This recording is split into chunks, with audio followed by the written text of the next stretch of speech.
Shalom, selamat pagi kekasih Tuhan. Kembali dalam renungan Light of Revival. Mari kita membuka firman Tuhan yang terambil dari Injil Matius pasal yang ke-26 ayat 74 dan 75. Maka mulailah Petrus mengutuk dan bersumpah, "Aku tidak kenal orang itu." Dan pada saat itu berkokoklah ayam. Maka teringatlah Petrus akan apa yang dikatakan Yesus kepadanya. "Sebelum ayam berkokok, engkau telah menyangkal aku 3 kali." Lalu ia pergi keluar dan menangis dengan sedihnya. Penyesalan yang benar. Kekasih Tuhan, Petrus sebelum peristiwa Paskah berbeda dengan Petrus setelah peristiwa Paskah terjadi, setelah dia bertemu kembali dengan Kristus. Sebelum Yesus mati dan bangkit pada hari ketiga, Petrus adalah murid Yesus yang penuh kesombongan diri. Dia dengan lantang mengatakan di hadapan Yesus, "Mereka semua akan terguncang imannya, tetapi aku tidak." Petrus juga dengan kesombongan diri berani menegur Yesus di dalam Matius 16 ayat 22. "Tuhan, kiranya Allah menjauhkan hal itu. Hal itu sekali-kali tidak akan menimpa Engkau." Namun sayangnya, dia juga sesungguhnya seorang yang tidak berani mengakui imannya di hadapan manusia, sehingga 3 kali ia menyangkal Yesus. Kekasih Tuhan, dari kisah penyangkalan Petrus ini ada 2 kebenaran rohani yang bisa kita pelajari bersama. 1. Penyesalan yang benar adalah penyesalan yang menjadi awal sebuah pertobatan. Kokok ayam yang didengarnya mengingatkan dia akan perkataan Yesus saat ia membanggakan diri dengan kekuatan diri sendiri untuk tetap bertahan di saat murid-murid yang lain terguncang imannya. Penyesalan Petrus terlihat jelas saat ia keluar dan menangis dengan sedihnya. Adam Clark berkata, Petrus keluar meninggalkan tempat ia berbuat dosa dan meninggalkan orang-orang yang menjadi penyebab pelanggarannya. Kekasih Tuhan, banyak kali kita menyesali dosa dan pelanggaran kita, tetapi kita tidak keluar dan meninggalkan tempat itu. Kita tidak meninggalkan orang-orang yang menjadi penyebab pelanggaran itu. Penyesalan kita hanya di permukaan saja, hanya sebatas kulit luar saja. Dan itu berarti bukanlah penyesalan yang benar.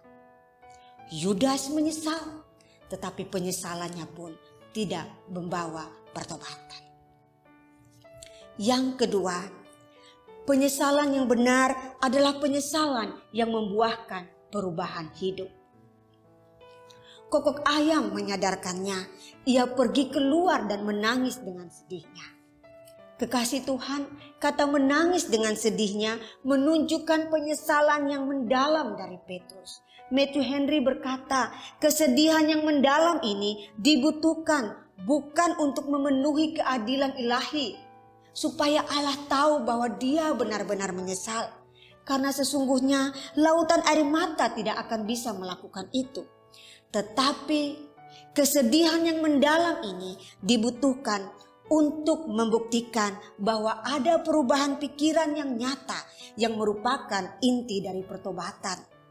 Dan Petrus menunjukkan perubahan yang nyata bukan hanya dari pikirannya. Dia menjadi pribadi yang tidak lagi sombong dan mengandalkan diri sendiri. Ia menjadi pribadi yang berani bersaksi di hadapan orang banyak. Bahkan ia menjadi pribadi yang setia mengiring Yesus sampai akhir hidupnya.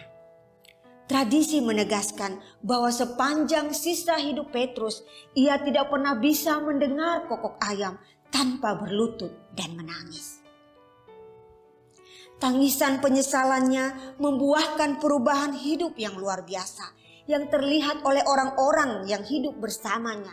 Bahkan dipercaya Petrus memilih untuk disalibkan secara terbalik karena ia merasa tidak layak untuk mati dengan cara yang sama seperti juru selamatnya. Kekasih Tuhan, bagaimana dengan kita? Sudahkah terlihat oleh orang-orang di sekitar kita keluarga, dan rekan kerja pelayanan kita. Penyesalan yang menjadi awal sebuah pertobatan.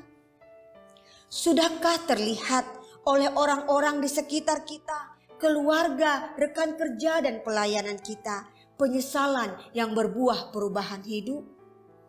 Menyiapkan diri kita memperingati peristiwa kematian dan kebangkitan Yesus di tahun ini. Mari belajar dari Petrus untuk memiliki penyesalan yang benar. Mari kita berdoa. Bapa yang kami sembah di dalam nama Tuhan Yesus Kristus, terima kasih untuk kesempatan hidup hari ini. Tolonglah kami untuk menjalani hari ini dalam anugerah-Mu dan bisa menjadi teladan bagi orang-orang di sekitar kami yang mengenal kami, teladan dalam pikiran, perkataan, dan perbuatan kami sepanjang hari ini dan sepanjang sisa kehidupan kami. Tuntun dan sertailah kami ya Allah Tritunggal. Amin. Selamat menjalani hari dalam berkat Tuhan. Mari jadikan firman Tuhan sebagai pelita dan terang dalam kehidupan kita. Shalom.